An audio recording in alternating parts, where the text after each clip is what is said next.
Hello everyone, good morning. આપણે એમપીસીએમાં આગળના લેક્ચરમાં ડિસ્કસ કર્યું હતું કે ટાઈમર અને કાઉન્ટરની કાર્ય કરવાની રીત કઈ છે અને તે કેવી રીતે વર્ક કરશે.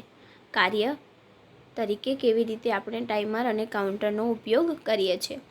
હવે આજના લેક્ચરમાં આપણે હવે ટાઈમર અને કાઉન્ટરના કેટલા મોડ હોય છે? 4 મોડ હોય છે. M1, M0, M2 અને M3 એમ કરીને ટાઈમર અને કાઉન્ટરના 4 મોડ હોય છે. હવે આપણે આજે ડિસ્કસ કરવાનું છે જે એક્સટર્નલ મેમરી ઇન્ટરફેસિંગ આપણે કેવી રીતે કરી શકીએ. હવે 8051 ફેમિલીની આઈસીના મેમરી વાઇઝ એટલે કે રોમ તથા રેમ વાઇઝ અલગ અલગ ઘણા બધા વર્ઝન હોય છે, એટલે કે અલગ અલગ વર્ઝનો હોય છે, જેમાં મુખ્ય નીચે દર્શાવેલ છે. એટલે કે આપણે જે મેઇન વર્ઝન છે એ આપણે અહીંયા કોષ્ટકમાં બતાવેલું છે.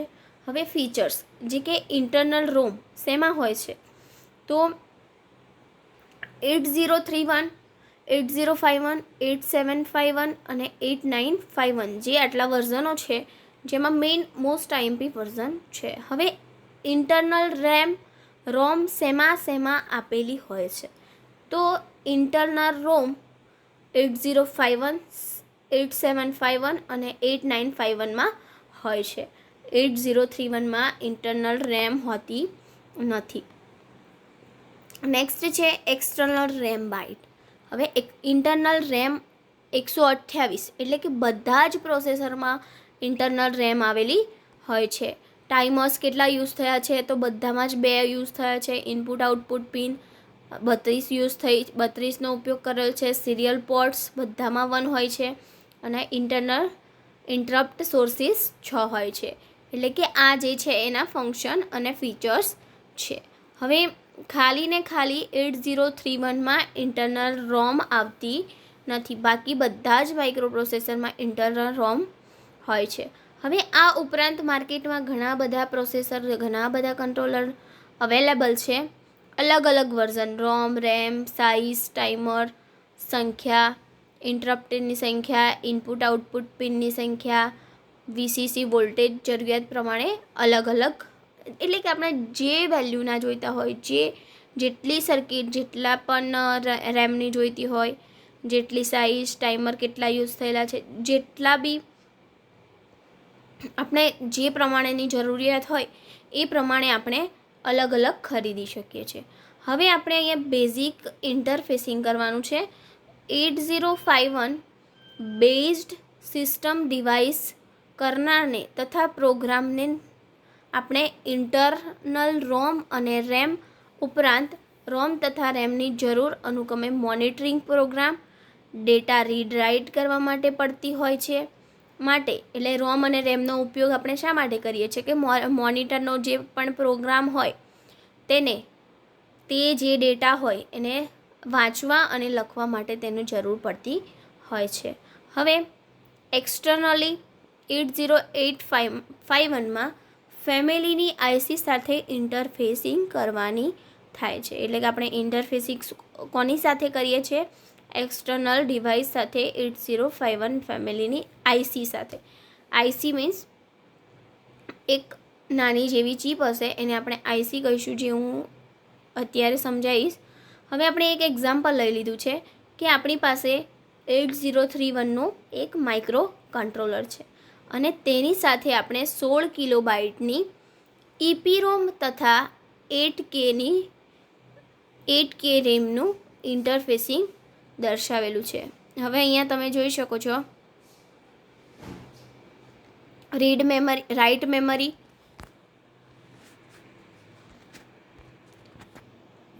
મેમરી, રીડ મેમરી, પછી પોર્ટ છે, બધા ઇન્ટરફેસિંગ કરેલું છે. ડેટા બસનો ઉપયોગ, એડ્રેસ બસનો ઉપયોગ કર્યો છે A8 to A13 અને data bus A0 to A7 data બસનો ઉપયોગ કર્યો છે. તેને EPROM 16 કિલોબાઇટની EPROM અને 8 કિલોની રેમ આપેલી છે, તેમાં આપવામાં આવે છે. અને આપણે રીડ અને રાઇટ ડેટા કરાવતા હોય છે. હવે આ માઇક્રો કંટ્રોલર શાનું છે? 8031નું છે. હવે આપણે જેમ આકૃતિમાં જોયું એ પ્રમાણે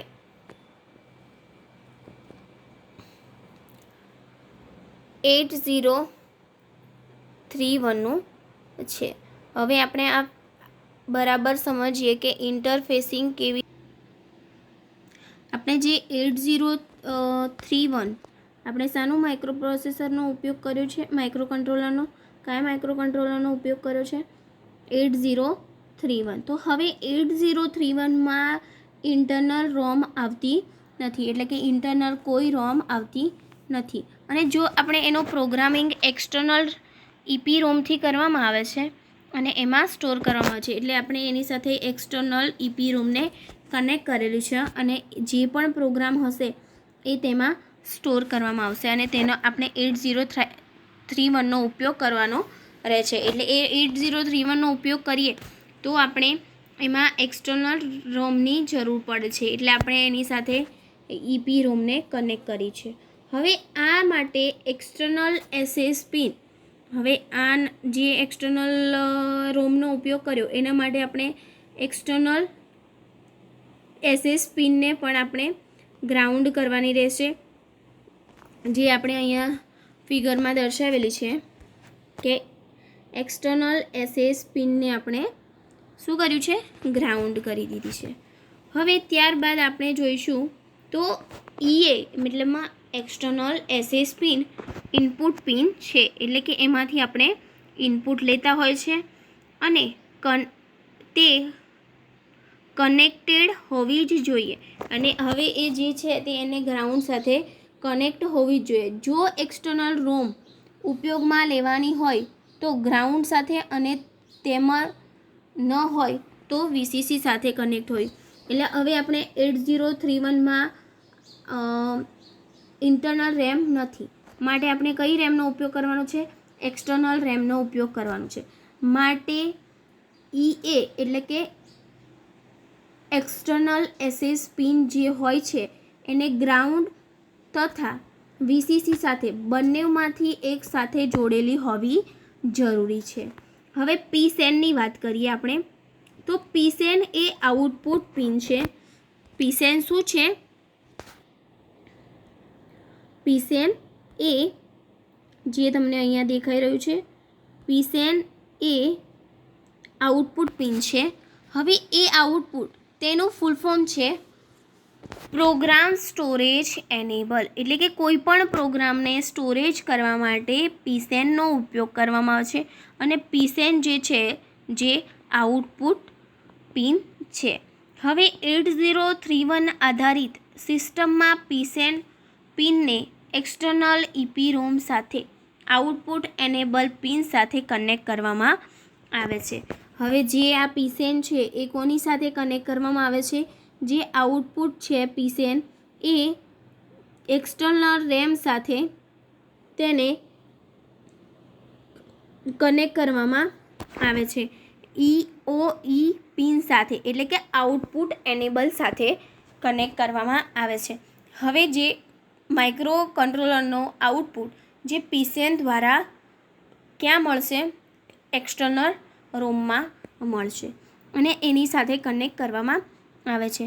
હવે એક્સટર્નલ જે પણ રેમ સાથે રીડિંગ અને રાઇટ ઓપરેશન માટે રીડ રાઇટ પિન કનેક્ટ કરેલી હોય છે. એટલે કે હવે આપણે જો રીડ અને રાઇટ મેમરી શા માટે કનેક્ટ કરવામાં આવે છે રોમ સાથે? કે જે પણ ડેટા ઇન્સ્ટ્રક્શન આવતી હોય તેને રીડ અને રાઇટ કરવા માટે આપણે